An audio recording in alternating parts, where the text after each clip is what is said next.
Welcome to Comfort Time with Aunty Yunike. Thank you for dropping by. If you're seeing me for the first time, I'm Aunty Yunike. The story I'm sharing today is second chances. It is said that He's a God of second chances, and God does give second chances. But when we say He's a God of second chances, do we really believe that He does give us second chances?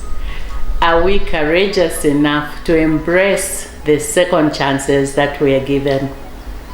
I did share a video called Breaking Point, where there was a gentleman who was in a toxic marriage, came out of it, healed, and embraced his second chances. But there are also many of us who are terrified of embracing second chances because the fear of what we've gone through before is so real. And thinking that you could go through that again just leaves one paralyzed. The story I'm going to share with you today is one of a gentleman who was, as a young boy, not very happy. What had happened was that his father died while he was young, and his mother couldn't do much for herself. She was a stay-at-home mom, and so life was very difficult for her. So soon after that, she decided to remarry. So she remarried, and unfortunately, her husband did not like her son. So he was so abusive, he could beat up the son, embarrass him for no reason, put him through situations where a child doesn't need to be put through. So the child was just focused on his school. He knew that if he can focus on school, all these things he's going through will come to an end. His mother was weak. Soon after that, she became pregnant and she was sickly. So he would go to school, come back home and help the mother to cook or to clean the house, and then after that go and do his schoolwork. When she had the baby, she continued being very sickly, and again the poor child had to do most of the work. He had to come and clean up, he had to cook, come and help with the baby, and still needed to do his work. So he did that, and sooner he was able to finish his school and got very good grades and went to the university. And you know, in those days, companies, organizations actually came for you from your school to pick on those students that were excelling and find them work. So they identified him as someone they wanted to work with. And so they would call on him, he would work during the holidays, and they put him on an allowance that he got monthly while he was at the university.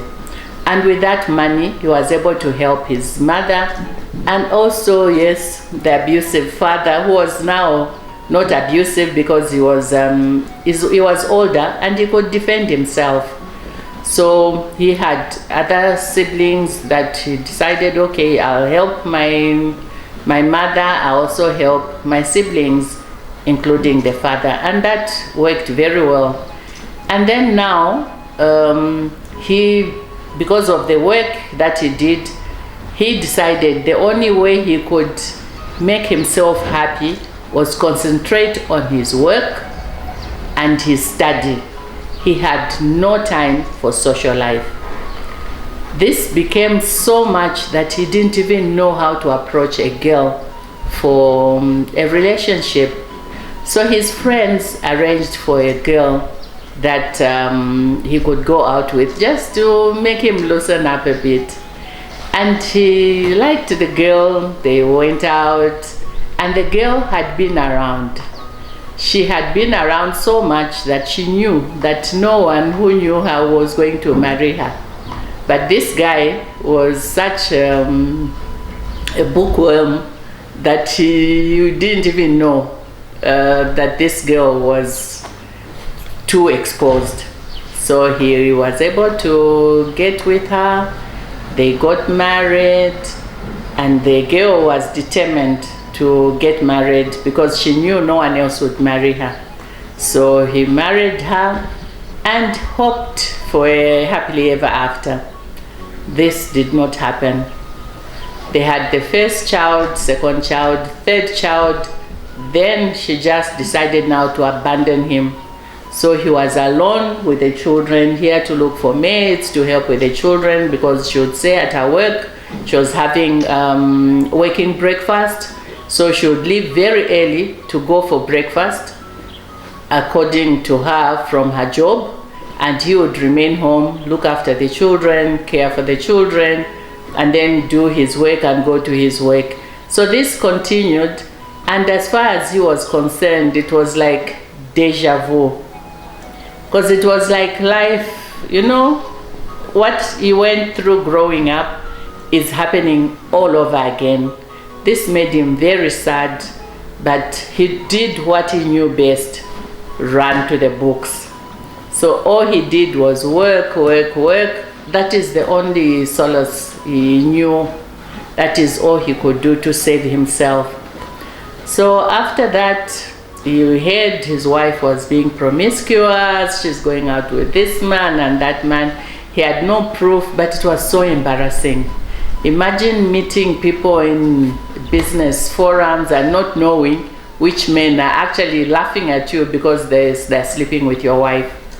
This was very painful, and eventually he couldn't put up with it. He was able to divorce her. So they divorced, and she was not one to let go easily. She made sure that when they went through the divorce, she went away with half his wealth. Because by now he had accumulated quite a bit. Even if she had her own, she still wanted to get half of everything that he had. And so that happened. So she got the stuff, and now he decided, okay, I can't depend on anyone, I can't depend on any woman. So he decided he would have relationships with women on his terms. So he would give them the beautiful holidays, whether it's abroad, whether it's local, have a good time with them, but no emotions. You would not be attached to any of them, because at the end of the day, they were just going to break him. And so he was surprised that some women went out with him for his wealth, but they never really were honest, like they were not faithful to him. They would take his money, go out with him, enjoy the holidays, but still have someone else that they loved, someone who was emotional with them.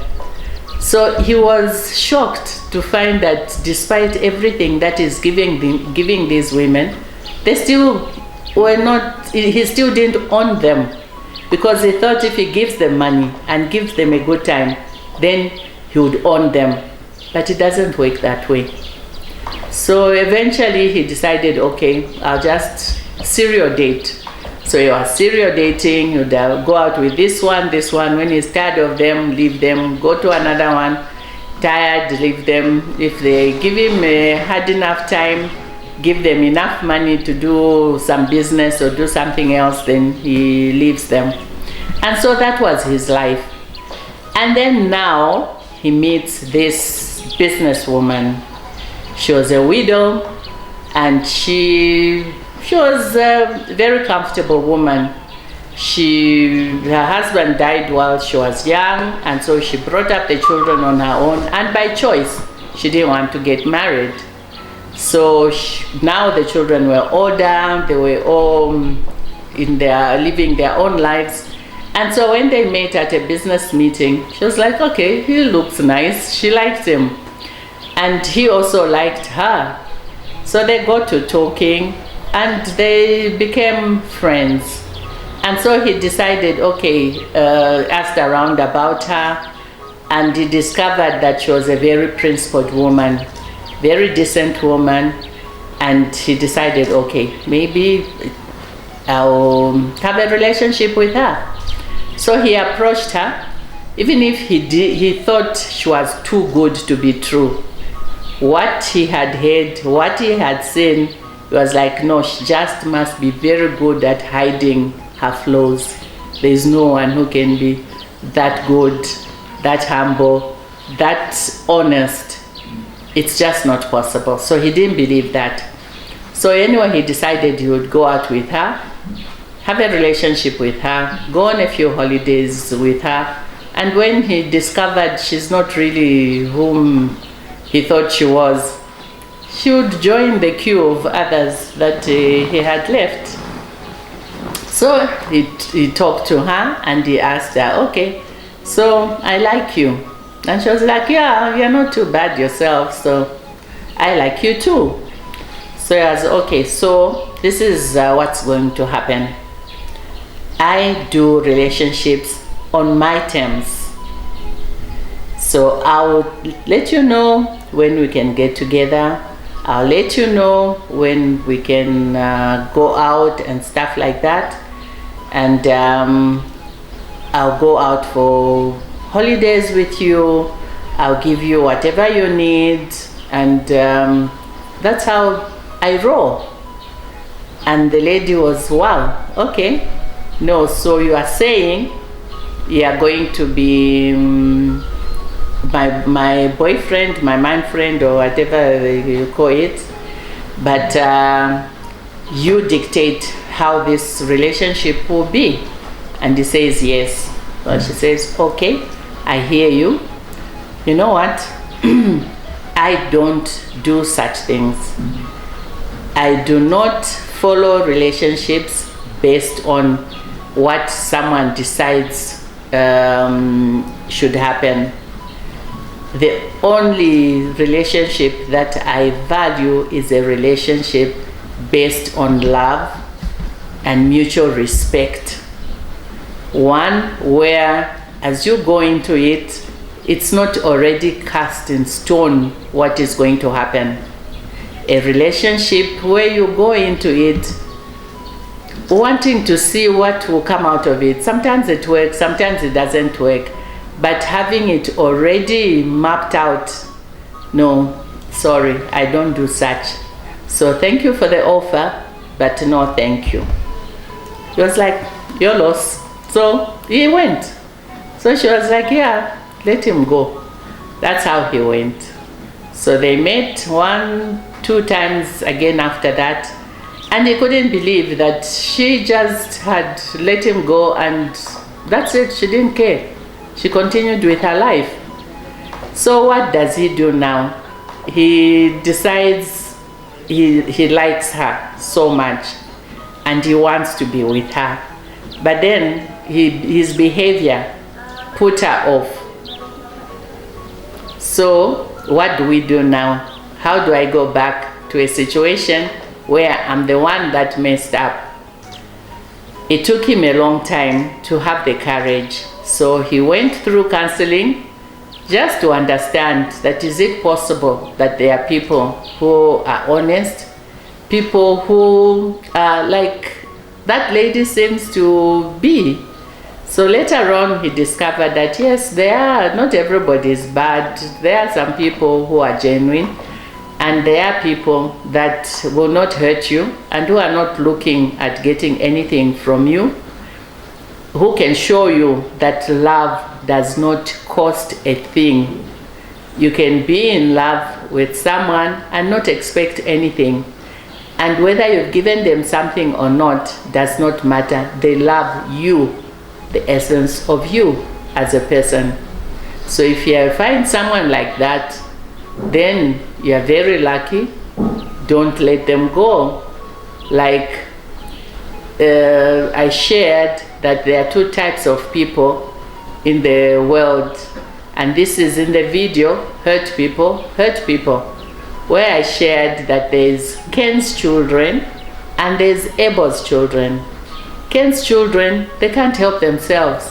They just have to be who they are. They'll hurt you, they'll step on you, they'll chew you and spit you out. And Abel's children, are just who they are. They'll love you, take care of you, and be with you, and ensure that you heal and you enjoy your life and expect nothing in return. And besides, isn't that what love is?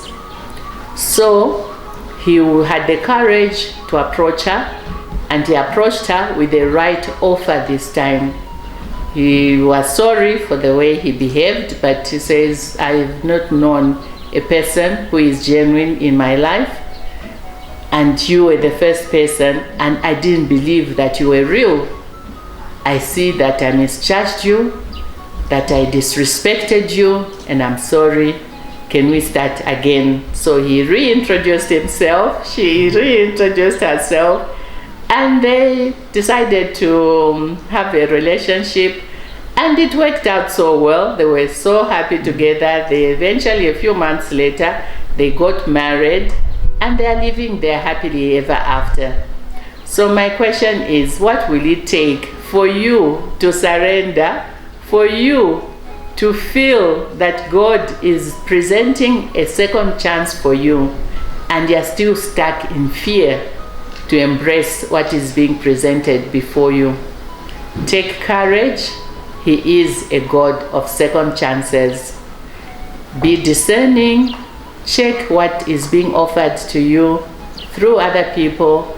Embrace it and let God give you what He wants to give you for your own happiness. Enjoy yourself.